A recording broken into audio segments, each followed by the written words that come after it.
الحمد لله نحمده ونستعينه ونستغفره ونؤمن به ونتوكل عليه ونعوذ بالله من شرور أنفسنا ومن سيئات أعمالنا من يهده الله فلا مضل له ومن يضلل فلا هادي له وأشهد أن لا إله إلا الله وحده لا شريك له وأشهد أن محمدًا عبده ورسوله.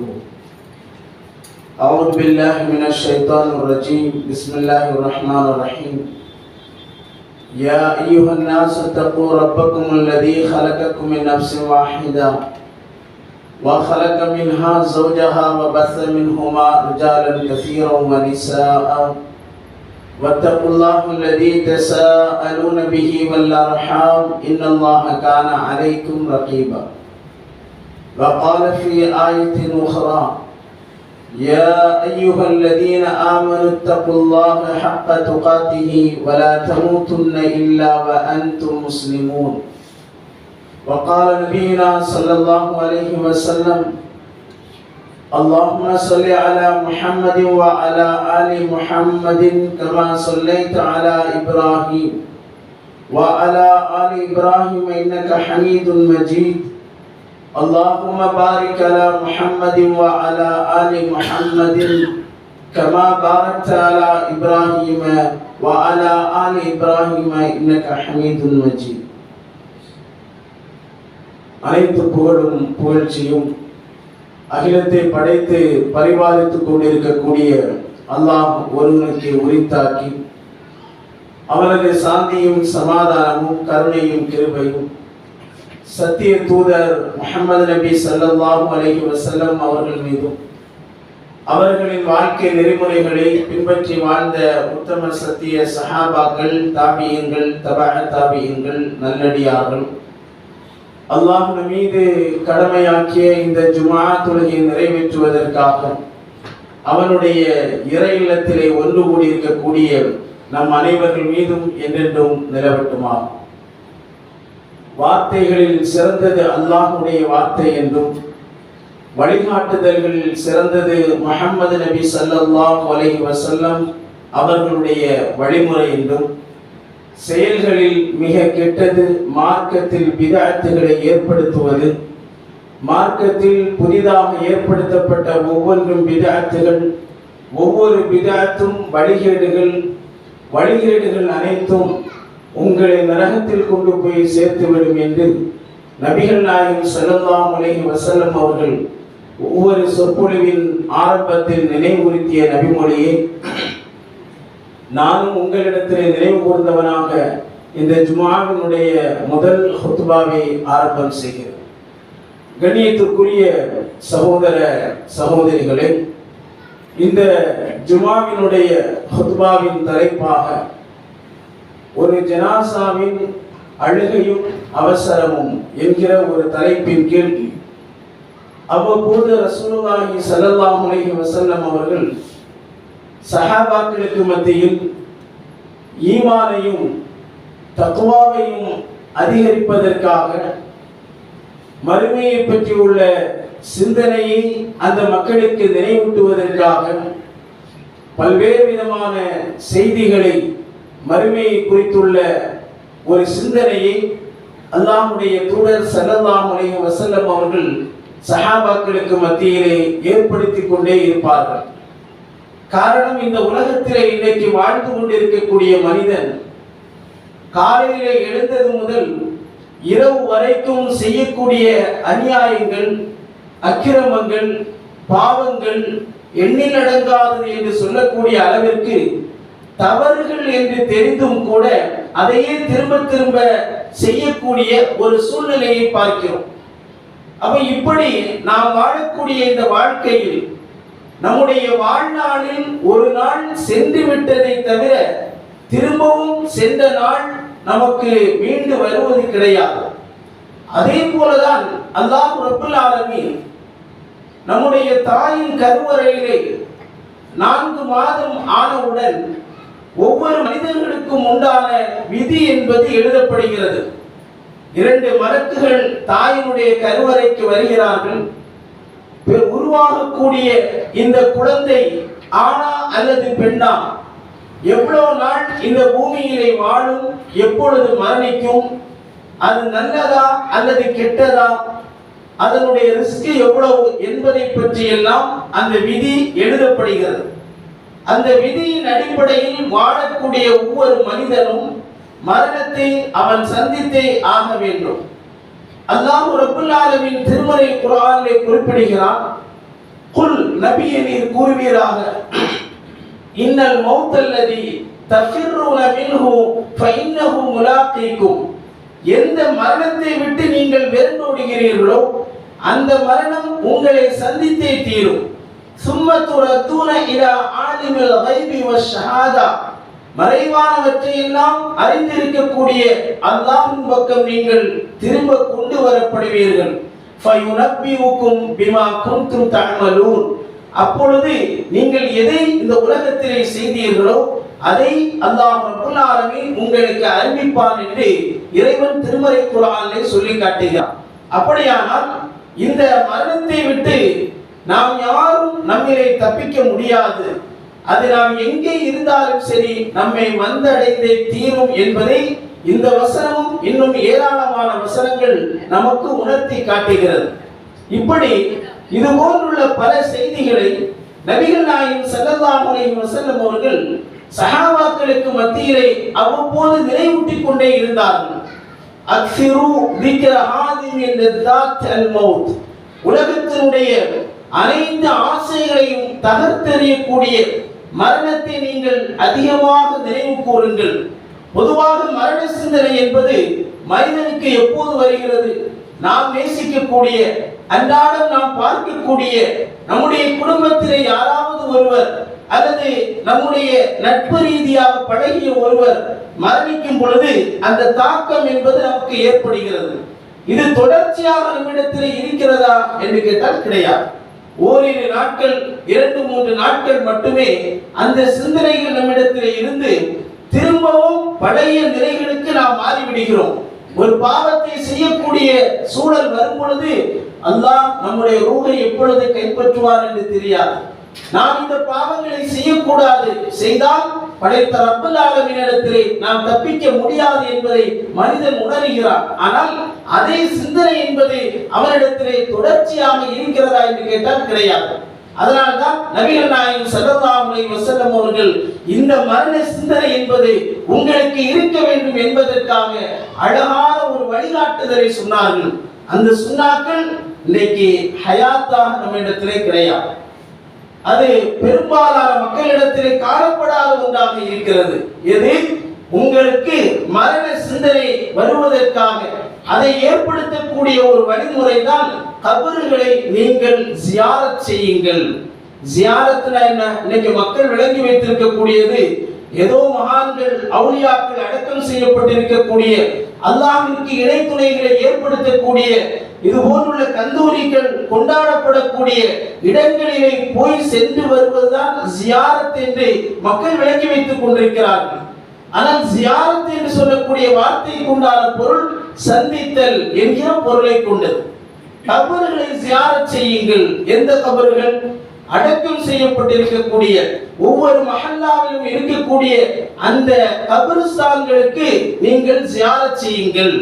அந்த ஜியாரத் செய்வதன் மூலம் உங்களுக்கு மரண சிந்தனை என்பது ஏற்படும். இன்னைக்கு நம்முடைய நிலைப்பாடுகள் எப்படி இருக்கிறது?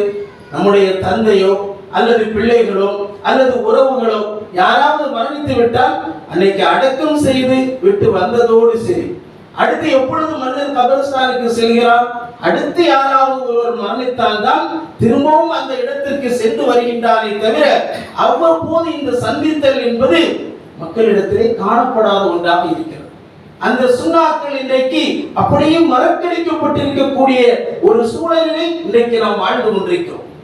அல்லாஹ்வுடைய தூதர் ஸல்லல்லாஹு அலைஹி வஸல்லம் அவர்கள் உருவாக்கிய சஹாபாக்கள் உஸ்மான் இப்னு அஃபான் ரலியல்லாஹு அன்ஹு, அதாவது அடிக்கடி கபரை ஜியாரத் செய்வார்கள்.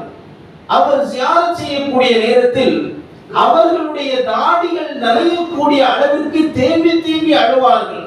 இதை பார்க்கக்கூடிய சஹாபாக்கள் கூறுவார்கள், சொர்க்கத்தை பற்றி நரகத்தை பற்றி சொல்லும் பொழுதெல்லாம் அழாத உஸ்மான் அவர்கள் கபரை ஜியாரத் செய்யும் பொழுது மட்டும் இப்படி தேம்பி தேம்பி அழுகிறார்களே என்று சொல்லிக் கொண்டிருக்கும் பொழுது அவர்கள் அதற்கான பதிலை சொல்கிறார்கள். நான் எதற்காக அழுகிறேன் தெரியுமா? மக்களுக்கு மத்தியிலே இவர் அழுகிறார் என்று பேசப்பட வேண்டும் என்பதற்காக அல்ல. நபிகள் நாயகம் ஸல்லல்லாஹு அலைஹி வஸல்லம் அவர்கள் சொன்னார்கள், யாருக்கு இந்த மன்னரையினுடைய வாழ்க்கை வெற்றியாக அமைகிறதோ அவர்கள்தான் மறுமையிலும் வெற்றி பெற்றவர்கள். அல்லாஹ்வுடைய தூதரின் மூலமாக இந்த உலகத்தில் சொர்க்கவாசி என்று அடையாளம் காட்டப்பட்டிருக்கக்கூடிய அபூபக்கர் ஃபில் ஜன்னா, அபூபக்கர் சொர்க்கவாசி, உமர் ஃபில் ஜன்னா, உமர் ரலியல்லாஹு அன்ஹு அவர்கள் சொர்க்கவாசி, உஸ்மான் ஃபில் ஜன்னா, உஸ்மான் ரலியல்லாஹு அன்ஹு அவர்களும் சொர்க்கவாசி என்று இந்த உலகத்திலே உயிரோடு வாழக்கூடிய காலகட்டத்தில் அல்லாஹ்வுடைய தூதரின் மூலமாக சொர்க்கவாசிகள் என்று அடையாளம் காட்டப்பட்ட அந்த நபித்தோழர்கள் ஒவ்வொரு நாளும் இது போன்று நாம் மரணித்ததற்கு பிறகு அடுத்து நாம் எதிர்நோக்கி இருக்கக்கூடிய மன்னரை என்று சொல்லக்கூடிய இந்த வாழ்க்கையில் நம்முடைய வாழ்க்கை எப்படி இருக்கிறது? எப்படிப்பட்ட மக்கள்? நம்மை போன்றவர்கள் அல்ல. திருமறை குர்ஆனுடைய ஒரு வசனம் வருகிறது என்று சொன்னால் தன்னுடைய வாழ்க்கையில் உடனடியாக அதை செயல்படுத்த வேண்டும், மறுமையிலே வெற்றி அடைய வேண்டும், நன்மைகளை அதிகமாக செய்ய வேண்டும், அவர்களுக்கு மத்தியிலே நன்மைகளை செய்வதிலே போட்டிகள் என்பது இருந்தது. அப்படிப்பட்ட செயல்களை உடைய மக்களிடத்திலே இருந்த சிந்தனைகள் என்ன காரணம் என்று சொன்னால், பொதுவாக இந்த பூமிக்கு உண்டான ஒரு பண்பாக அல்லாஹ் எப்படி அதை வைத்திருக்கிறான் என்று சொன்னால், எந்த மனிதராக இருந்தாலும் அவரை அடக்கம் செய்தவுடன் கபர் அவர்களை ஒரு நெருக்கும். இதிலே இருந்து எந்த மனிதனும் தப்பிக்க முடியாது. அதைதான் ரசூலுல்லாஹி ஸல்லல்லாஹு அலைஹி வஸல்லம் அவர்கள் சொன்னார்கள், ஒரு மனிதன் மன்னரையினுடைய நெருக்கத்திலே இருந்து மீட்சி பெறுவான் என்று சொன்னால் சஅத் பின் முஆத் ரலியல்லாஹு அன்ஹு அவர்கள் மீட்சி பெற்றிருப்பார்கள், அதிலிருந்து பாதுகாக்கப்பட்டிருப்பார்கள். கேள்வி கணக்கு விசாரணை என்பது ஒன்று, ஆனால் மன்னரையிலே வைத்தவுடன் அந்த மன்னரை பூமி அவர்களை ஒரு நெருக்கும். இதன் அடிப்படையில் சஅத் பின் முஆத் ரலியல்லாஹு அன்ஹு அன்சாப் கந்தக் என்று சொல்லக்கூடிய அந்த போரிலே காயப்படுத்தப்பட்டு கடுமையான நோயினால் அவதிப்படுகிறார்கள். அவர்களுடைய வீடு என்பது ஒரு மேட்டு பகுதியில் இருக்கிறது. ரசூலுல்லாஹி ஸல்லல்லாஹு அலைஹி வஸல்லம் அவர்கள் ஒவ்வொரு நாளும் அவர்களை விசாரித்து வருகிறார்கள், நலம் விசாரிக்கிறார்கள். அப்படிப்பட்ட சஅத் பின் முஆத் ரலியல்லாஹு அன்ஹு அவர்கள் ஒரு நாள் திடீரென்று அவர்கள் மௌத்தாகி விடுகிறார்கள். ரசூலுல்லாஹி ஸல்லல்லாஹு அலைஹி வஸல்லம் அவர்களுக்கு ஜிப்ரீல் அலைஹிஸ்ஸலாம் வந்து ஒரு செய்தியை சொல்கிறார்கள், அல்லாஹ்வுடைய தூதரே, வான் உலகத்திலே உள்ள மக்கள், அதாவது மலக்குகள் கவலைப்படக்கூடிய அளவிற்கு, இந்த பூமியிலே வாழ்ந்து கொண்டிருக்கக்கூடிய மக்கள் கவலைப்படக்கூடிய அளவிற்கு இந்த பூமியில் ஒரு மனிதர் மரணித்து விட்டார். அவர்தான் யார் தெரியுமா? இஹ்தஸ அர்ஷுர் ரஹ்மான் லி மௌத்தி சஅத் பின் முஆத் ரலியல்லாஹு அன்ஹு. இந்த சஅத் பின் முஆத்னுடைய மரணத்திற்காக அல்லாஹ்வுடைய அர்ஷே நடுங்கியது என்று சொன்னார்கள். யாருடைய மௌத்திற்காக? சஅத் பின் முஆத் ரலியல்லாஹு அன்ஹு, ஒரு நபித்தோழர், சொர்க்கத்தை கொண்டு நற்செய்தி சொல்லப்பட்ட ஒரு நபித்தோழர். அவருடைய மரணத்திற்காக அல்லாஹ்வுடைய அர்ஷே நடுங்கியது என்று அல்லாஹ்வுடைய தூதர் ஸல்லல்லாஹு அலைஹி வஸல்லம் அவர்களுக்கு ஜிப்ரீல் அலைஹிஸ்ஸலாம் அவர்கள் இந்த செய்தியை சொல்கிறார்கள். அவர்களுக்காக கஃன் செய்யப்பட்டு ஜனாஸா தொழுகை நடத்தப்பட்டு மன்னரையிலே அடக்கம் செய்கிறார்கள். அடக்கம் செய்து பிரார்த்தனை செய்து கொண்டிருக்கக்கூடிய நேரத்தில் ரசூலுல்லாஹி ஸல்லல்லாஹு அலைஹி வஸல்லம் அவர்கள் சுப்ஹானல்லாஹ் சுப்ஹானல்லாஹ் சுப்ஹானல்லாஹ் என்று 3 தடவை சொல்கிறார்கள். அடுத்த கொஞ்ச நேரம் இடைவெளிக்கு பிறகு அல்லாஹு அக்பர் அல்லாஹு அக்பர், அல்லாஹ் மிக பெரியவன் என்று திரும்ப சொல்கிறார்கள்.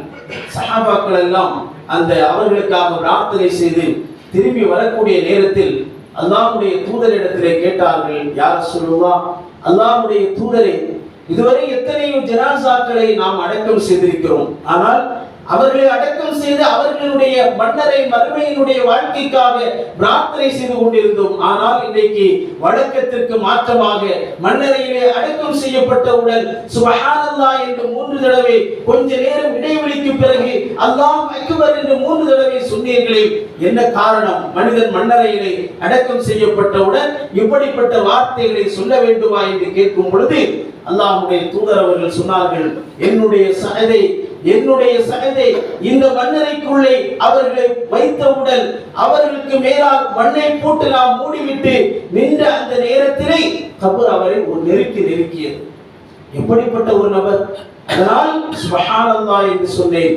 அந்த நெருக்கத்தில் இருந்து விட்டவுடன் அல்லாஹ் அக்பர் என்று இறைவனை நான் பெருமைப்படுத்தினேன். இறைவனுடைய அர்ஷை நடுக்கக்கூடிய அளவிற்கு மரணித்து விட்ட மனிதரை கூட மன்னரை விட்டு வைக்கவில்லை என்று சொன்னார். இந்த உலகத்தில் அன்றாடம் எத்தனையோ நேர இபாதத்துகளை, தொழுகைகளை, இன்னபிற அமல்களை செய்வதில் பொதுபோக்காக வாழ்ந்து கொண்டிருக்கிறோம். நன்மையான விஷயங்களிலே போட்டி என்பது நமக்கு மத்தியிலே இல்லை. இப்படி பெரும் பெரும் பாவங்களை செய்து கொண்டிருக்கக்கூடிய எத்தனையோ மக்கள் இந்த பூமியிலே வாழ்ந்து கொண்டிருக்கிறார்கள். ஆனால் எல்லா மக்களும் இதே போன்றுள்ள நிலையை கண்டிப்பாக சந்தித்தே ஆக வேண்டும் என்று அல்லாஹ்வுடைய தூதர் ஸல்லல்லாஹு அலைஹி வஸல்லம் அவர்கள் நமக்கு எச்சரிக்கை செய்கிறார்கள் என்று சொன்னால், இந்த உலகத்திலே இத்தனை ஆண்டு காலம் நிரந்தரமாக நாம் வாழ்வேன் என்று நம்மால் உத்தரவாதம் சொல்ல முடியுமா? அதனால்தான் எந்த ஒரு செயலை செய்வதாக இருந்தாலும் இன்ஷா அல்லாஹ், இறைவன் நாடினார், அல்லாஹ்வுடைய நாட்டத்தின் அடிப்படையில் ரமதானுடைய மாதத்தை அடைந்து முதல் ஜும்ஆவிலே நாம் அமர்ந்திருக்கிறோம். அடுத்த ரமதானிலே நம்மிலே எத்தனை பேர்கள் இருப்போம் என்று தெரியாது. இறைவன் தந்திருக்கக்கூடிய மிகப்பெரிய ஒரு பாக்கியம் இந்த ரமதானுடைய மாதத்தை அடைந்தவர்கள் கூட எத்தனையோ பேர்கள் பல பகுதிகளிலே மரணித்திருப்பார்கள். நம்மை அல்லாஹ் உயிரோடு இன்று வரைக்கும் நோன்பு நோற்றுக் கொண்டிருக்கக்கூடிய இந்த ஜும்ஆவுடைய நாளில் இந்த ஜும்ஆவை நிறைவேற்றக்கூடிய பாக்கியத்தை அல்லாஹ் ரப்பல் ஆலமீன் நமக்கு தந்திருக்கிறார் என்று சொன்னால் அந்த ரப்பிற்கு நாம் அதிகம் நன்றி செலுத்த கடமைப்பட்டிருக்கிறோம்.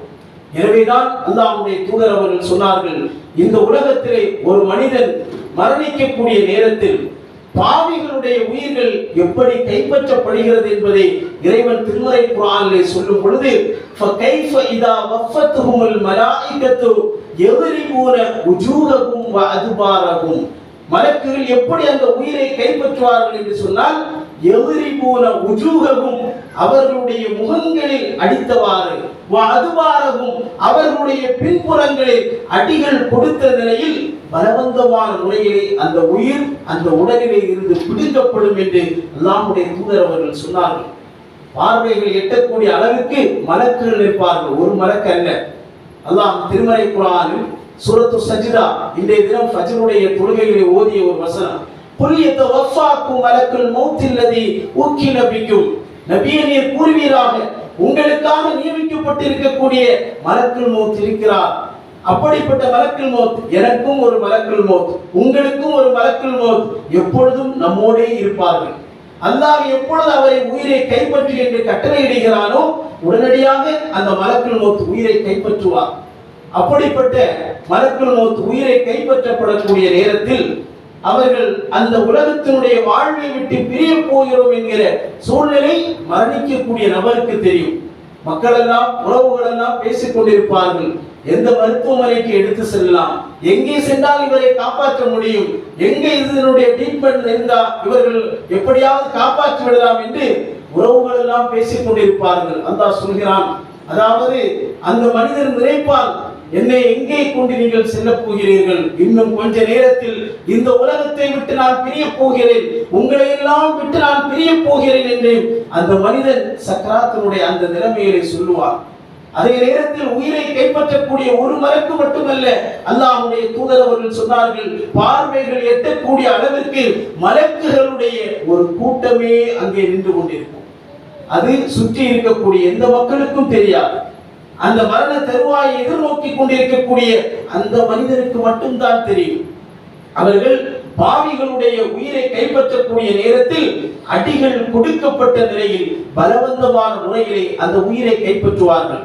அல்லாஹ்வுடைய தூதர் அவர்கள் சொன்னார்கள், எப்படி ஒரு ஆட்டினுடைய நரைந்த ஆட்டினுடைய உடம்பிலே இருந்து, அதனுடைய தோலிலே இருந்து முடிகளை பிடுங்குவது என்பது சிரமமான ஒன்றாக இருக்குமோ அதே போல் ரொம்ப சிரமப்பட்டு அந்த உயிரை வாங்குவார்கள். இந்த மலக்கல் மௌத்தை பார்த்தவுடன் அந்த உயிர் உச்சி முதல் உள்ளங்கால் வரைக்கும் அங்கும் இங்குமாக ஓடும். அவர்கள் அடிகள் கொடுத்து அந்த உயிரை கைப்பற்றுவார்கள்.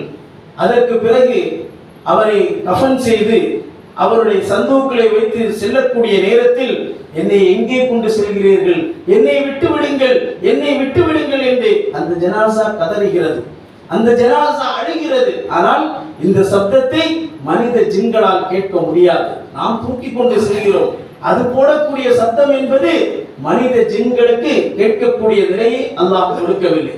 அப்படிப்பட்ட அந்த நபருக்காக தொழுகை நடத்தப்பட்டு மண்ணறையிலே நாம் அடக்கம் செய்கிறோம். அடக்கியதற்கு பிறகு நடக்கக்கூடியது என்ன? கருநிற, அதாவது நீல நிற கண்கள் கொண்ட 2 மலக்குகள், முன்கர் நக்கீர் என்கிற 2 வானவர்கள் அந்த மண்ணறையிலே வந்து விடுகிறார்கள். அவர்கள் கேட்பார்கள், மன் ரப்பு, உன்னுடைய ரப்பு யார்? இவன் சொல்லுவான், லா அதிரி, எனக்கு தெரியாது. ஏதோ மக்கள் எல்லாம் சொல்லிக் கொண்டிருந்தார்கள் அல்லாஹ் என்று. ஆனால் அந்த அல்லாஹ்வை பற்றி தெரிவதற்கு நான் எந்த முயற்சியும் மேற்கொள்ளவில்லை. லா அதிரி வலா தலைத்த, அந்த இறைவனை பற்றி நான் அறிவதற்கு எந்த முயற்சியும் நான் மேற்கொள்ளவில்லை. அல்லாஹ்வை பற்றி அறியாமல் இந்த உலகத்திலே இன்னைக்கு நாம் எத்தனையோ பேர்கள் வாழ்ந்து கொண்டிருக்கிறோம். இறைவனை பற்றி உள்ள அந்த நம்பிக்கைகள், இறைவனை எத்தனை விதத்திலே நம்ப வேண்டும் என்பதை பற்றி இன்று வரைக்கும் 40-50 வயதை கடந்தும் தெரியாமல் நாம் வாழ்ந்து கொண்டிருக்கிறோம் என்று சொன்னால் இதைவிட கை செய்த வேறு எதுவாக இருக்க முடியும்? அந்த மலக்குகள் சொல்வார்கள், நீ இப்படிதான் சொல்வாய் என்று எங்களுக்கும் தெரியும், இந்த பதில்தான் வரும் என்று எங்களுக்கும் தெரியும். உடனே அவர்கள் தன்னுடைய கையிலே வைத்திருக்கக்கூடிய இரும்பு தடியால் அவர்களுடைய 2 பிடரிகளுக்கும் நடுவிலே வைத்து ஒரு அடி அடிப்பார்கள். பூமியினுடைய பல பகுதிகளுக்கு கீழே அந்த மனிதன் சென்று திரும்பவும் மேலே நோக்கி வருவான்.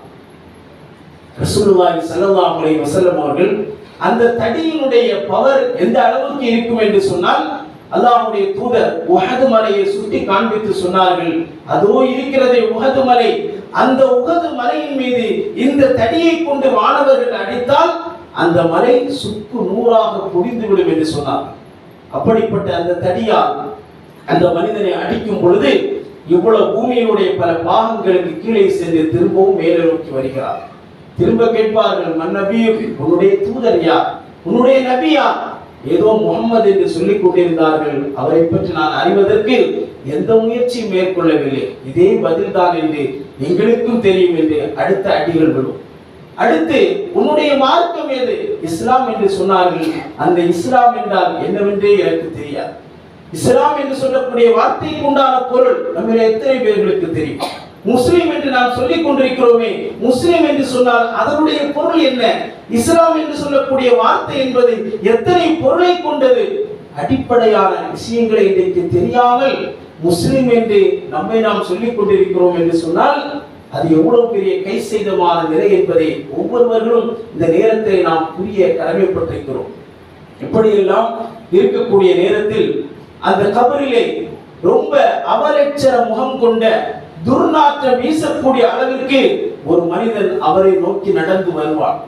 அந்த நேரத்தில் இந்த மனிதன் கதறுவான், இந்த நேரத்திலே கத்துவான், நீ யார்? என்னை நெருங்கி வராதே, துர்நாற்றம் வீசுகிறது, பார்ப்பதற்கு நீ பயங்கரமாக இருக்கிறாய், நீ யார் என்று கேட்கும் பொழுது அந்த மனிதன் சொல்வானாம், நான் தான் உலகத்திலே நீ வாங்கிய வட்டி, நீ செய்த பாவங்கள், நீ செய்த விபச்சாரம், நீ செய்த மது அருந்தினாயே, இப்படிப்பட்ட எல்லா பாவங்களையும் அல்லாஹ் ரப்புல் ஆலமீன் என்னுடைய உருவத்தில் உன்னை பார்க்க அனுப்பியிருக்கிறான்.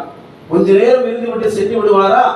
மறுமை நாள் ஏற்படுகின்றது வரைக்கும் அவனோடே அங்கே இருப்பார். இப்படி ஒரு புறத்திலே வேதனை. அடுத்த கொஞ்ச நேரத்தில் இப்னு மாஜா என்கிற நபிமொழி தொகுப்பிலே வருகிறது, 99 விஷ பாம்புகள் அந்த கபரை நோக்கி சாட்டப்படும். எத்தனை பாம்புகள்? 99 பாம்புகள். 1000 பேர்கள் 500 பேர்கள் இருக்கக்கூடிய இடத்தில் ஒரு பாம்பு வந்து விட்டது என்று சொன்னாலே கூட்டங்கள் சிதறி அங்கங்கேயா ஓடிவிடும். ஆனால் அந்த மண்ணறையில் அதிக விஷமுடைய 99 பாம்புகள் அந்த கபரை நோக்கி சாட்டப்படும். அப்படிப்பட்ட அந்த கபரிலே பாம்புகளோடு வாழக்கூடிய ஒரு வாழ்க்கை பாவிகளுக்கு அல்லாஹ்வுடைய தூதர் அவர்கள் சொன்னார்கள், அந்த பாம்பு இந்த உலகத்திலே ஒரு மூச்சை விட்டது என்று சொன்னால் இந்த பூமியிலே எந்த புற்பூண்டும் முளைக்காது. அந்த அளவிற்கு விஷத்தன்மை கொண்ட பாம்புகள் அந்த மண்ணறையிலே சாட்டப்படும் என்று அல்லாஹ்வுடைய தூதர் ஸல்லல்லாஹு அலைஹி வஸல்லம் அவர்கள் சொல்லி காட்டினார்கள்.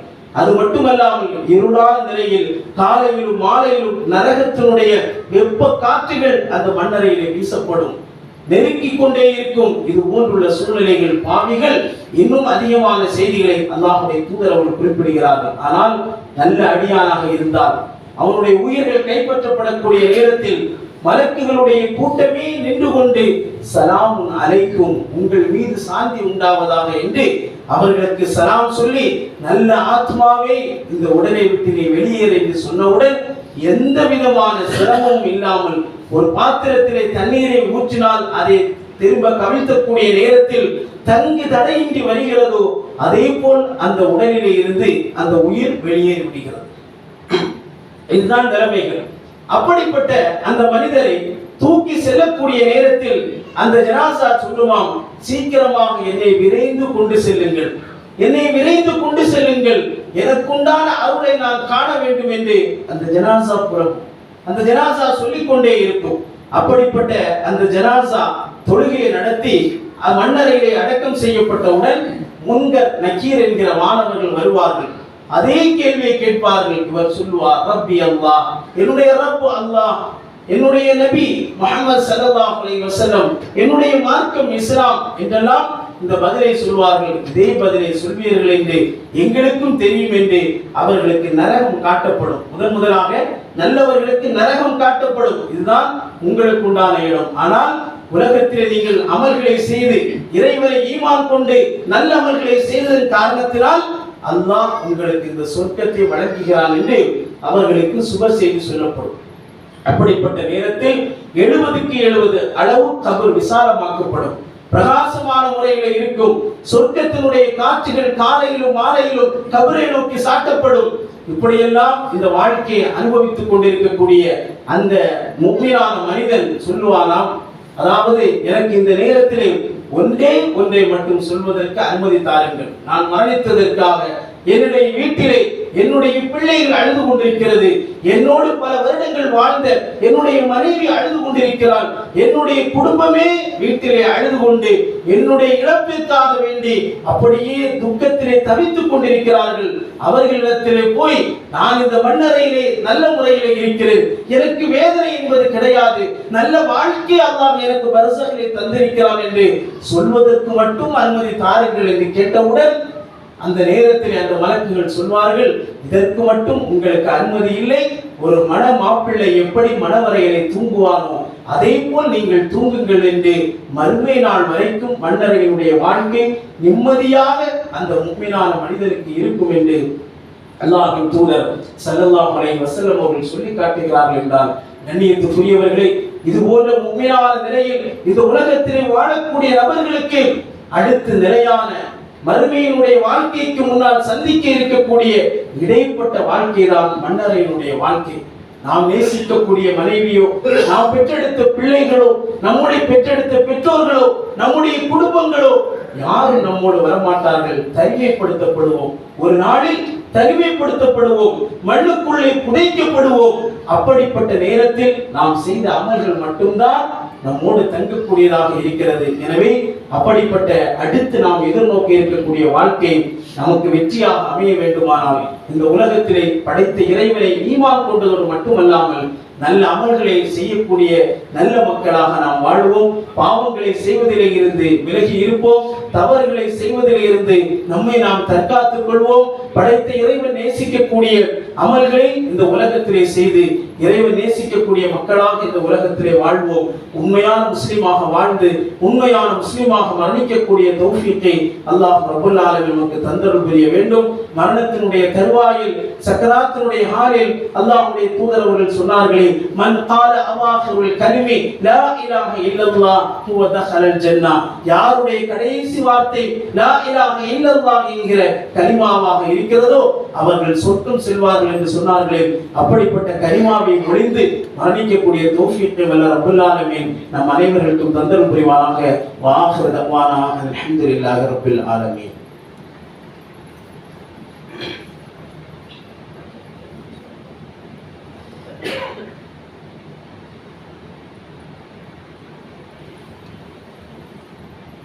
அல்ஹம்துலில்லாஹி ரப்பில் ஆலமீன் வஸ்ஸலாத்து வஸ்ஸலாமு அலா ரசூலில் அமீன் வ அலா ஆலிஹி வ ஸஹ்பிஹி அஜ்மஈன். கண்ணியத்திற்குரிய சகோதர சகோதரிகளே, எந்த மரணத்தை குறித்து நாம் அறிந்தோமோ அந்த மரணத்திற்கே அல்லாஹ் ரப்பல் ஆலமீன் மரணத்தை வழங்குகிறார். உலகத்திலே வாழ்ந்து கொண்டிருக்கக்கூடிய ஒவ்வொரு ஜீவராசி, மனிதனாக இருக்கட்டும், கால்நடைகளாக இருக்கட்டும், அல்லது எந்த படைப்புகளாக இருந்தாலும் அப்படிப்பட்ட அந்த உயிரினங்களுக்கு அல்லாஹ் மரணத்தை வழங்குகிறான். ஆனால் அந்த மரணத்திற்கே அல்லாஹ் மரணத்தை குறிக்கிறான். ரசூலுல்லாஹி ஸல்லல்லாஹு அலைஹி வஸல்லம் அவர்கள் சொன்னார்கள், நாளை மறுமை நாளில் சொர்க்கவாசிகள் சொர்க்கத்திற்கும் நரகவாசிகள் நரகத்திற்கும் சென்றவுடன் அந்த சொர்க்கத்திற்கும் நரகத்திற்கும் மத்தியிலே ஒரு அழைப்பாளர் ஒரு வெண்ணிற ஆட்டை அந்த இடத்திலே கொண்டு வந்து, சொர்க்கம் நரகத்திற்கு மத்தியிலே கொண்டு வந்து, யா அஹ்லல் ஜன்னா, சொர்க்கவாசிகளே என்று அழைப்பார். சொர்க்கத்திலே இருக்கக்கூடிய மக்கள் எல்லாம் தங்களுடைய கழுத்தை வெளியே நீட்டி அவர்கள் பார்ப்பார்கள். யா அஹ்லன் நார், நரகவாசிகளே என்று அழைப்பார்கள். நரகத்திலே இருக்கக்கூடிய மக்கள் எல்லாம் தன்னுடைய கழுத்தை வெளியே நீட்டி பார்ப்பார்கள். அப்பொழுது ஒரு வானவர் ஒரு வெண்ணிற ஆட்டை தன்னுடைய கையிலே பிடித்துக் கொண்டு ஒரு கத்தியை வைத்துக் கொண்டிருப்பார். இப்பொழுது மரணத்தை அல்லாஹ் ரப்பல் ஆலமீன் ஒரு ஆட்டினுடைய உருவத்திலே கொண்டு வந்து, இனிமேல் உங்களுக்கு மரணம் என்பதே கிடையாது. அதுதான் மறுமையினுடைய வாழ்க்கை. உலகத்தில்தான் மரணம் என்பது.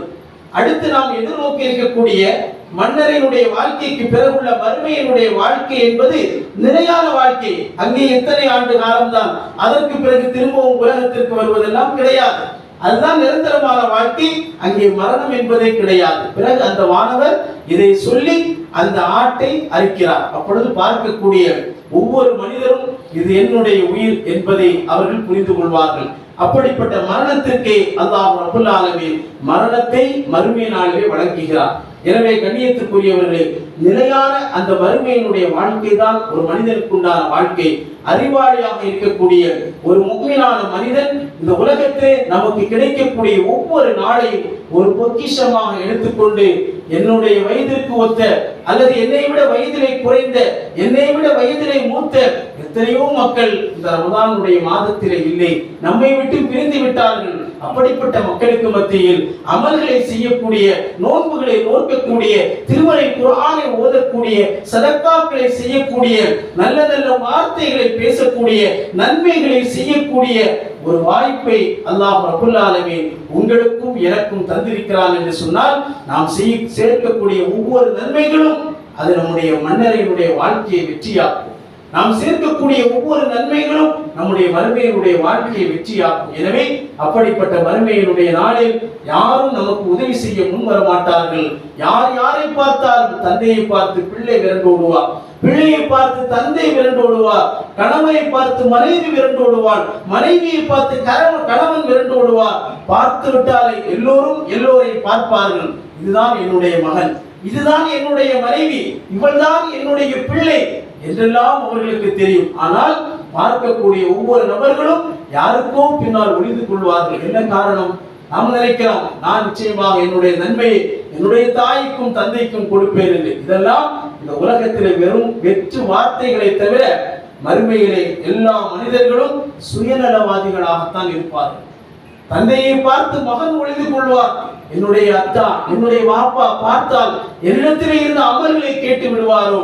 கணவனை பார்த்து மனைவி ஒளிந்து கொள்வாள். என்னை பார்த்து அவர் என்னிடத்திலே இருந்து ஏதாவது நன்மைகளை கேட்டுக் கொள்வார்களோ என்று இப்படி ஒவ்வொரு மனிதனுடைய நிலையும் மறுமை நாளில் இப்படிதான் இருக்கும். அந்த நேரத்தில் நாம் வெற்றி பெற வேண்டுமானால் இந்த உலகத்திலே நாம் செய்யக்கூடிய அமல்களின் மூலமாக யாரும் உதவி செய்ய முடியாத நாள் தான் மறுமையினுடைய நாள். அப்படிப்பட்ட நாளிலே வெற்றி அடையக்கூடிய பாக்கியம் நம்மிலே ஒவ்வொருவர்களுக்கும் அல்லாஹ் ரப்பல் ஆலமீன் தந்தருள் புரிய வேண்டும். எப்படி இந்த இடத்திலே நாம் ஒன்று கூடி இருக்கிறோமோ இதே போல் நாளை மறுமை நாளில் சொர்க்கத்திலும் ஒன்று கூடக்கூடிய பாக்கியத்தை ரப்பல் ஆலமீன் தந்தருள் புரிய வேண்டும். அப்படிப்பட்ட நாளிலே வெற்றி அடையக்கூடிய பாக்கியத்தை நமக்கும் நம்முடைய குடும்பத்தார்களுக்கும் அல்லாஹ் ரப்பல் ஆலமீன் தந்தருள் புரிவானாக. اللهم اعز الاسلام والمسلمين واذل الشرك والكفرة والمشركين فانصرنا على القوم الكافرين. ان الله يأمركم بالعدل والاحسان وايتاء ذي القربى وينهى عن الفحشاء والمنكر والبغي يعظكم لعلكم تذكرون ولذكر الله اكبر والله يعلم ما تصنعون.